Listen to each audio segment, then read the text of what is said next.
তিনি অত্যন্ত আন্তরিক। তিনি বাংলাদেশে বিনয়ের সংস্কৃতি চালু করেছেন। তার কথাবার্তার মধ্যে আন্তরিকতা, মানুষকে মূল্যায়ন করা, এবং তিনি অত্যন্ত মূল্যবোধের রাজনীতি করছেন।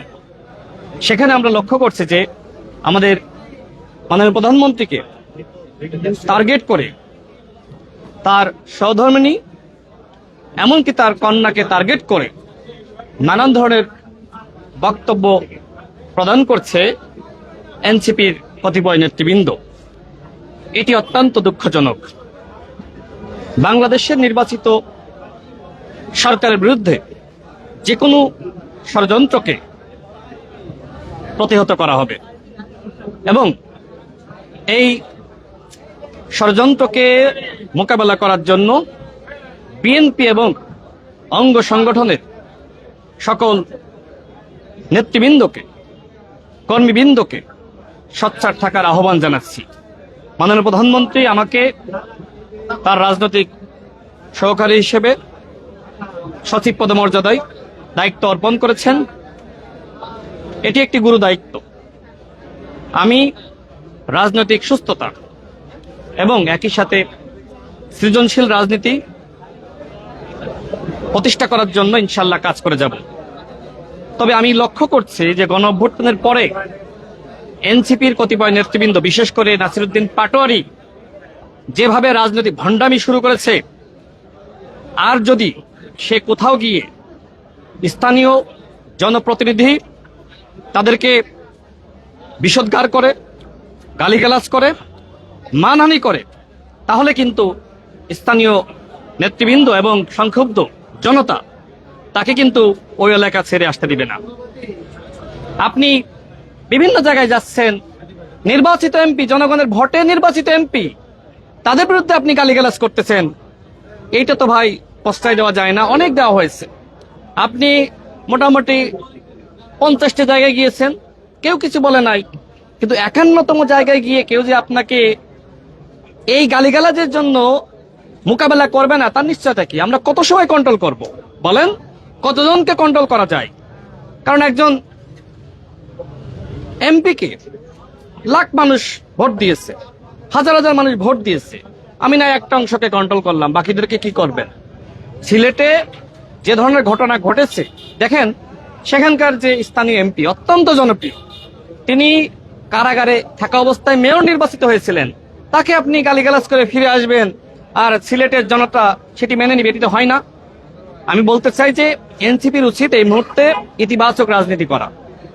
বাংলাদেশে তারা, হ্যাঁ, গণঅভ্যুত্থানে তাদের ভূমিকা আছে, তো আমি আগেই বলেছি যে কেউ মুক্তিযুদ্ধে ভূমিকা রেখেছেন, মুক্তিযোদ্ধা, আর এই জন্য তার পরবর্তী অপরাধ মাফ হয়ে যায় না।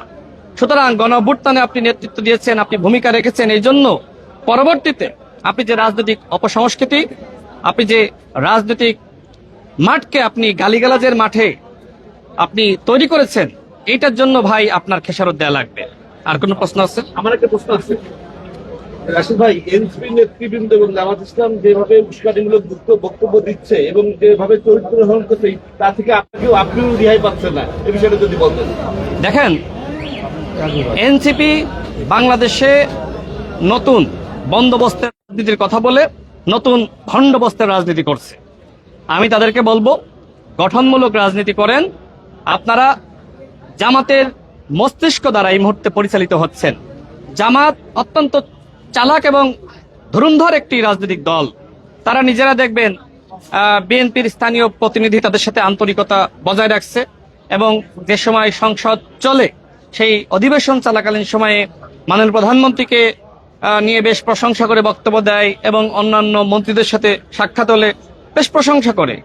আবার মাঠে গিয়ে দেখি যে তারা গণঅভ্যুত্থানের হুমকি দেয়, এবং এমনকি এই এনসিপি নেতৃবৃন্দের মাধ্যমে নানানভাবে মাননীয় প্রধানমন্ত্রীকে এবং আমাদের মন্ত্রীদেরকে গালিগালাজ করাচ্ছে। দেখেন, এনসিপি বর্তমানে যা করছে এগুলো জামাতের পরামর্শই করছে। এই জন্য জামাত এবং এনসিপিকে বলবো, যদি এইভাবে আপনারা রাজনৈতিক পরিবেশকে নষ্ট করেন, তাহলে কিন্তু তার উত্তম জবাব দেওয়ার জন্য আমরাও প্রস্তুত আছি।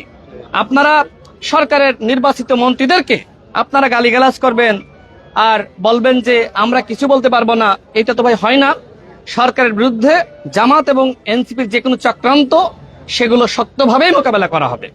ভাই একটা ছোট্ট প্রশ্ন, আমাদের প্রধানমন্ত্রী শেখ হাসিনা ডিসেম্বরে বাংলাদেশে ফিরতে পারে এমন খবর আমরা গণমাধ্যমে পেয়েছি। বিএনপি রাজনৈতিক দল হিসেবে বিএনপি কি ভাবছে?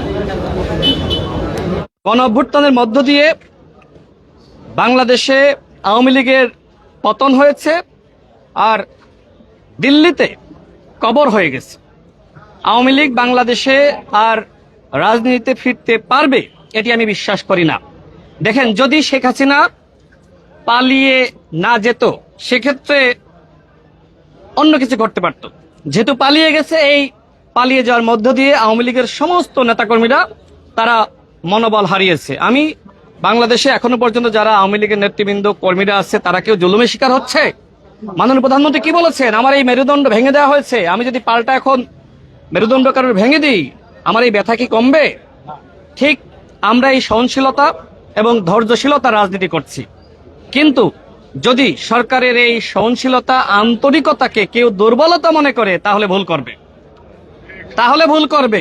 সেটি শুধুমাত্র আওয়ামী লীগ না, যারা বর্তমানে বিরোধী দল তারাও যদি মনে করে যে আমরা সরকারের প্রধানের মুখ থেকে আমরা তো মিষ্টি কথা শুনছি, আর আমরা তো গণঅভ্যুত্থান হুমকি দিয়ে আমাদের কিছু হচ্ছে না। জামাতের নেতৃত্বে বাংলাদেশে কখনো কোনো আন্দোলন সফল হয়েছে?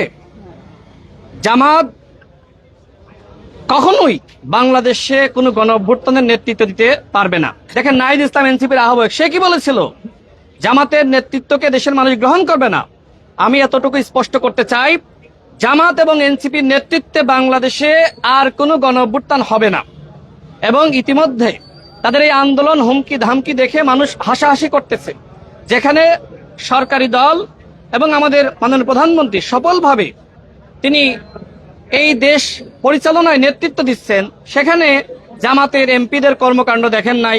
কেউ চায় পর্দা, কেউ চায় ওভেন, আবার কেউ চায় গাড়ি, কেউ চায় অফিস। এগুলো তাদের কমিটমেন্ট ছিল। নির্বাচনের আগে বলেছিল যে ক্ষমতায় গেলে আমরা সরকারি সুযোগ সুবিধা নিব না। এখন তারা বলছে যে সরকারের একজন এমপি যে সুযোগ সুবিধা পায় আমিও তাই পাবো। তাহলে আপনি কিভাবে বিরোধী দল থাকবেন? সরকারের সমস্ত সুযোগ সুবিধা সমানভাবে নিয়ে বিরোধী দল হিসেবে থাকা যায় না। মানুষ এই বিরোধী দলকে বিরোধী দল হিসেবে মানতেছে না, এই জন্য প্রতিনিয়ত তারা গণঅভ্যুত্থান হুমকি দিচ্ছে। কেউ কেউ বলছে যে একদিনের মধ্যে সরকার পতন ঘটিয়ে দিবে, 1 মিনিটের মধ্যে নাকি পতন ঘটিয়ে দিবে। আমি দেখলাম যে কর্নেল অলি সাহেব তিনি বললেন যে জামাতের আমির ডাক্তার শফিকুর রহমানের নেতৃত্বে ছোট ছেলে নাহিদ ইসলাম এবং মাওলানা মামুনুল হক তারা যদি একতাবদ্ধ হয়ে রাজপথে নামে 1 সপ্তাহের মধ্যে বিএনপি সরকারের পতন নিশ্চিত হবে। নামেন না কেন? নিষেধ করেছে কেউ? আমি আগেই চ্যালেঞ্জ করেছিলাম, আজকেও বলছি, এই যে 11 দলীয় জোট, এখন তো 9 দলীয় জোট, এই জোটের মধ্যেই তো প্রতারণা। আপনাদের ভাঙন শুরু হয়ে গেছে। আগে নিজেদের পতন ঠেকান, এরপরে বিএনপির পতন ঘটাইতে আইসেন। আপনাদের নেতৃত্বে কোনো আন্দোলন সংগ্রাম হবে না। বরং এতটুকু বলতে চাই, এই বাংলাদেশে জামাত ইসলাম যে রাজনীতি করছে, আমাদের শহীদ প্রেসিডেন্ট জিয়াউর রহমান এবং পরবর্তীতে দেশনেত্রী বেগম খালেদা জিয়া তাদেরকে রাজনীতি করার সুযোগ দিয়েছিলেন, যে কারণে রাজনীতি করার সুযোগ পেয়েছে। কৃতজ্ঞতা প্রকাশ না করে বরং ষড়যন্ত্র করছে। জামাত এবং এনসিপির যে কোনো চক্রান্ত ষড়যন্ত্রকে ইনশাল্লাহ দাঁত ভাঙা জবাব দেওয়ার জন্য আমরা প্রস্তুত আছি। ধন্যবাদ।